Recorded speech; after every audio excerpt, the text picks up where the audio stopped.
ये जो red lipstick आप लगा रहे हो, क्या आपको पता है इसमें मरा हुआ कीड़ा हो सकता है? कीड़ा हो सकता है? बिल्कुल। ये क्या बोल रही हो आस्था? आपको नहीं पता क्या? क्या आपको भी नहीं पता?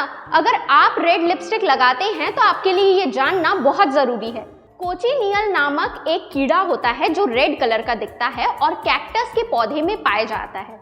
अब इस कीड़े को सुखाया जाता है, फिर इसे पीसा जाता है। उसके बाद एक कार्माइन जो कि रेड पिगमेंट होता है, उससे बनता है रेड कलर का लिपस्टिक। यानी आप समझ सकते हैं कि जो रेड लिपस्टिक आप यूज कर रहे हैं उसमें मरा हुआ कीड़ा है। अब इसका आपको पता कैसे चलेगा?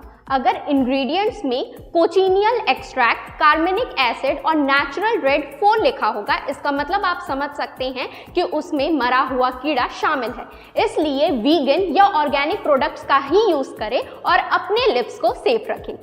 और ऐसे ही इंफॉर्मेटिव वीडियोस के लिए हमारे चैनल सीजी भास्कर के साथ जुड़े रहें।